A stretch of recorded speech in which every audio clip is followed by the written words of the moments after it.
So, you thought you had gathering, processing, and crafting all figured out? Think again. I'm Flanker, and today I'm bringing you a fresh batch of updated tips for artisan skills, serving as a natural continuation of the 3 guides I published earlier. With several new patches and new items added to the game, a few things have shifted, and if you want to stay ahead, you'll want to know exactly what is different. If you're new here, make sure to hit that subscribe button so you don't miss the next guides. Let's start with a few general tips. No matter what you're focusing on, whether it's gathering, processing, or crafting, you've probably run into one major issue: lack of storage space. That's where using crates can make your life much easier. Previously, crates were an option, but using them was risky because there was a chance that your crate, along with the resources inside, could simply disappear. Fortunately, those bugs have been fixed, and now crates can be used safely without any problems. Even though crates can be crafted by carpenters, right now it's much easier to simply buy them from NPC vendors. There are 4 types of crates, and they differ in terms of both storage capacity and the amount of space they take up in your cargo storage. For your convenience, here's some detailed information about crates shown in 2 tables. Feel free to take a screenshot or download them from my Discord server in the useful info channel, where I post anything that might be helpful for my subscribers and viewers. Using crates is pretty straightforward. While your storage tab is open, simply right-click the crate, place your resources inside, and then seal it. After that, it will appear in your cargo storage, the same section where you normally see commodities purchased with glint from the hunting lodge. Crates can also be transported by caravans, which is actually their primary purpose, but there's nothing stopping you from using them just for regular resource storage as well. In your cargo storage tab, you can click on a crate to view which resources are packed inside. If you choose to unpack it, they will be moved into your material storage after a 5-minute cooldown, and the crate itself will disappear since crates are one-time use.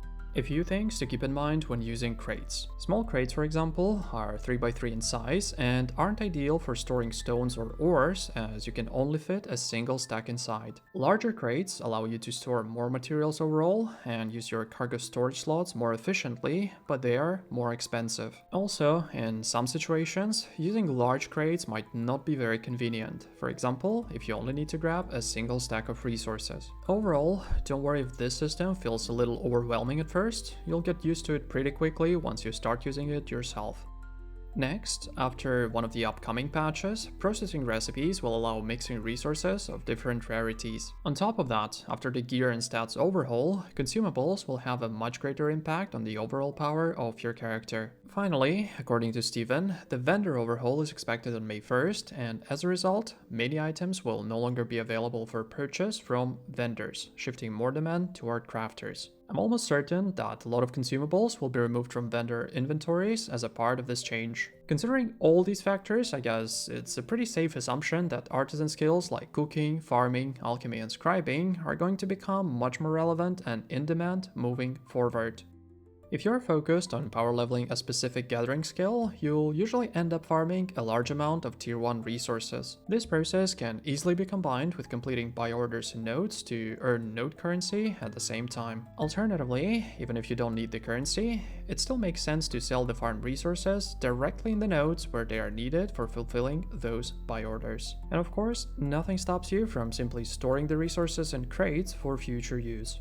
New biomes will continue to appear over time, bringing new resources, items, and recipes. When that happens, look for potential new best-in-slot items and figure out which new resources are required to craft them. Take advantage of the fact that new areas won't be heavily populated at first, meaning you'll be able to gather tier 2 or 3 resources with little to no competition. Then, if you have a buy right away, that's great, but if not, just simply store the resources until demand for them inevitably spikes. Here's another simple example. Let's say you want to craft high rarity Weeping Willow or Braidwood caravan components, and usually there is a lot of competition for these trees. However, at the same time, not many players consider farming dragon or Joshua trees instead, even though caravan parts made from them have identical stats.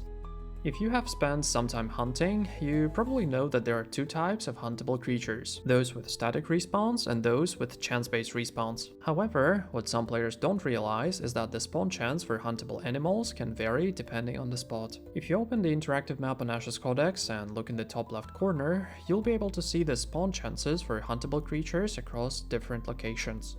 Arcane engineering is steadily becoming a more and more crucial crafting skill. The main reason for that is the growing number of items available for crafting, which keeps expanding with almost every new patch, and it's only going to grow even more in future. The addition of treasure maps and the geared tempering system gave arcane engineers the ability to craft excavation, deconstruction, and tempering kits. Crafting the first two is currently the best way to power level the skill. The introduction of deconstruction kits also unlocked 3 new recipes for metalworking, alchemy, and stonemasonry. If I was leveling arcane engineering myself, I would definitely make arrangements with my guildmates who are working on these 3 processing skills to supply me with necessary materials. And you should consider doing the same because teamwork is the key. Thanks to the addition of these kits, power leveling arcane engineering is no longer a huge financial burden since you can easily sell the kits to recover a good portion of the materials cost.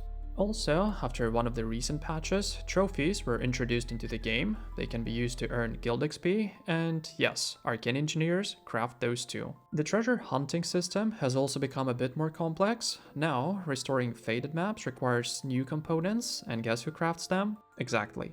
Additionally, with the upcoming vendor overhaul, I would expect that enchanting charms will no longer be available for purchase from vendors, and players will have to craft them instead. The same probably applies to surveying pylons, which will likely become more relevant after the gathering system rework. And finally, at some point, utility components will be implemented, allowing caravan drivers to unlock various active skills. These components will also be crafted by arcane engineers. All things considered, it's pretty safe to say that arcane engineering is shaping out to be a very valuable crafting skill in the near future. Weaponsmithing used to be one of the longest and most expensive crafting skill to power level, but not anymore. Remember how we just talked about trophies? One of them requires scalp hooks, which can be crafted by weaponsmiths, and right now, crafting them is by far the easiest way to power level the skill. The appearance of this recipe also made daffodil thread not completely useless anymore. So if you know someone who's leveling weaving, you already know what to do. And if you're the one leveling weaving yourself, this is a great opportunity to help out a weaponsmith in your guild. Earlier in the video, I mentioned that cooking is about to become much more relevant. If you're planning to focus on cooking, you've probably wondered about the best way to power level it, and chances are you've come across the new recipe for agave syrup. At first glance, it probably seemed like a decent alternative to turning fish into fillets. However, there is a bug. This syrup is actually classified as an alchemy item, and crafting it will give you alchemy XP, even though it's available at the cooking workstation. So for now, processing fish or making spices remains the most reliable way to level up your cooking skill. Farming is also becoming more important, but at the same time more challenging. It heavily relies on droppings, and farming them in large quantities has become much harder. Previously, you could easily farm droppings using low-level alts, but that's no longer really viable since the drop rate has been significantly reduced. After reaching the apprentice certification level, you'll be able to purchase cows and chickens from a vendor and raise them yourself, but keep in mind this will require some upfront investment. This investment will eventually pay off, especially if you're involved in both farming and cooking, because you'll be able to sell food and continue leveling your farming skill at the same time. When it comes to carpentry, crafting crates remain the most effective way to power level the skill. To do this, you'll need large quantities of any type of processed tier 1 timber. In most cases, you'll be doing your own deforestation, but there is a key nuance. Not only do you want to find areas with the highest possible tree density, but it's also highly preferable that all these trees are of the same type. That way, you'll avoid running into situations where you're just a few logs short of placing a new work order of the maximum size. The best tree for this purpose is the coconut tree, which can be found in large numbers both in the tropics and in Jundark. As a bonus, when cutting them down, you'll also collect these coconuts, which you can either sell to vendors or use to plant high rarity coconut trees if you have a freehold. Worst case, you can just throw them away. In general, similar to arcane engineering, carpentry is shaping up to be one of the most important crafting skills. Besides crafting bows and caravan components, soon carpenters will also be able to craft various ship parts, which will make carpentry even more valuable in the near future.